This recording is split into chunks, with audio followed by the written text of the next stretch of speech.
आपने share market में beer और बुल दो एनिमल्स के बारे में काफ़ी सुना होगा। ये दोनों शेयर होल्डर्स के सेंटिमेंट को बताते हैं। बट क्या आपने इनके अलावा भी कुछ और एनिमल्स के बारे में सुना है? हाय गाइस, मेरा नाम है शुभम जैन और आज हम बात करेंगे इन्हीं एनिमल्स के बारे में कि शेयर मार्केट में कौन कौन से और एनिमल्स होते हैं जो शेयर मार्केट में इन्वेस्टर्स के सेंटिमेंट को बताते हैं। तो चलिए शुरू करते हैं आज का अपना वीडियो और स्टार्ट करते हैं बुल से ही। बुल आपको बताता है उस इन्वेस्टर का जो ऑप्टिमिस्टिक है, वो ये सोचता है कि प्राइस हमेशा हाई जाएगा। दैट मीन्स वो इन्वेस्टर जो ये सोचता है वो कि प्राइस हमेशा हाई जाएगा, वो उसे बुल से रिप्रेजेंट करते हैं।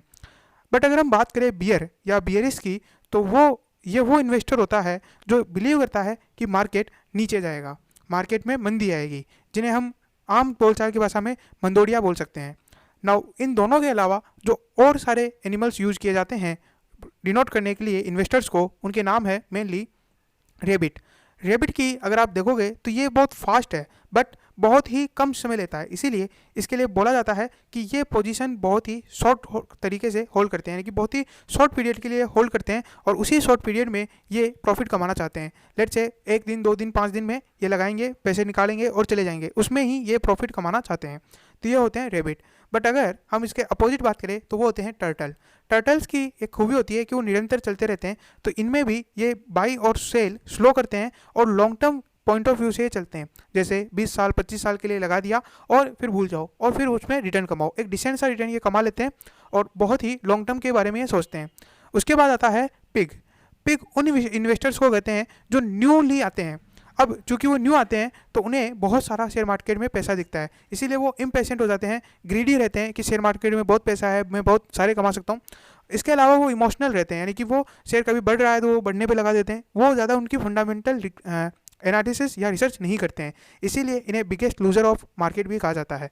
इसीलिए जब भी कोई नया बंदा शेयर मार्केट में आता है तो वो बहुत ज़्यादा इम्पेशेंट होता है, ग्रीडी होता है, कि उसे लगता है कि मैं 1 लाख लगा के 1 करोड़ कैसे कमा लूँ, या वो बहुत ज़्यादा इमोशन या सेंटिमेंट पे चलता है। जैसे अगर मार्केट ऊपर जा रहा है वो सोचता है ऊपर जाएगा और वो ऊपर भी लगा देता है, जबकि उसे मार्केट के रियल वैल्यू को डिटरमाइन करके फिर मार्केट में पैसा लगाना चाहिए। इसीलिए पिक्स होते हैं बिगेस्ट लूजर इन मार्केट।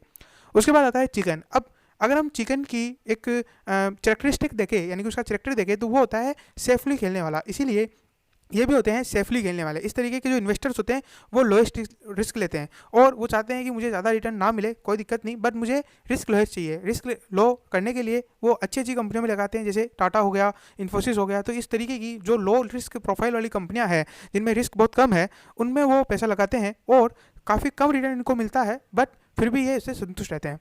उसके बाद आते हैं भेड़। अब आपको भेड़ के बारे में पता है कि जो शिप्स होती है वो एक दूसरे को फॉलो करती है और अगर एक भेड़ कुएं में गिर गई तो उसके बाद बाकी सारी भी कुएं में गिर जाती है। इसीलिए इनके बारे में बोला जाता है कि ये इन्वेस्टर्स हर्ड होते हैं और ये केवल और केवल डेवलप करते हैं इन्वेस्टिंग स्ट्रेटजी, मतलब इनका कोई इंटरेस्ट नहीं होता है कि आप अपनी खुद की एक स्ट्रेटजी डेवलप करो। ये सीधे सीधे फॉलो करते हैं जो मार्केट के लीडर्स होते हैं, जैसे राकेश झुंझुनवाला जी है, तो उनकी स्ट्रेटजीज को फॉलो कर लिया, उसके हिसाब से इन्होंने इन्वेस्ट कर दिया। इनको कोई लेना देना नहीं होता है कि वो सही कर रहे हैं या गलत कर रहे हैं, ये केवल उनकी स्ट्रेटजीज को फॉलो कर लेते हैं।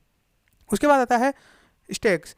स्टेक्स जो होते हैं जहाँ ये अपॉर्चुनिटीज़ को करते हैं, ये न बुलिस होते हैं न बियरिस होते हैं। जैसे अगर हम बात करें अभी की, तो अभी करंटली प्रेजेंट टाइम में जब कोरोना वायरस आया था तब सबको पता था कि शेयर मार्केट नीचे जाने वाला है ड्यू टू पेंडेमिक, और उसके बाद धीरे धीरे मार्केट रिकवर करेगा। तो इनको एक अपॉर्चुनिटी दिखती है, उस अपॉर्चुनिटी में जब ये नीचे जा रहे थे तब उन्होंने नीचे में लगाया, बियर बने, बियर में पैसा कमाया। उसके बाद जब वापस ऊपर जाने लगा तो बुल बने, बुल में पैसा लगाया।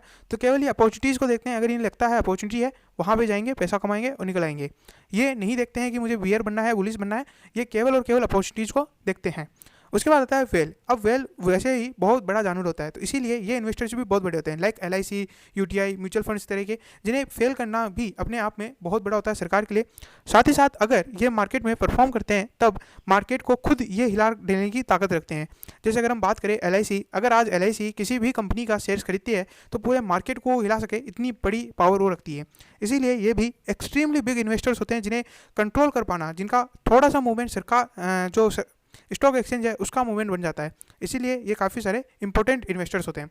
आज का वीडियो बस इतना ही। आई होप आपको समझ में आया होगा कि कितने सारे एनिमल्स यूज़ किए जाते हैं रेदर देन केवल बियर और बुल के अलावा भी स्टॉक मार्केट के अंदर।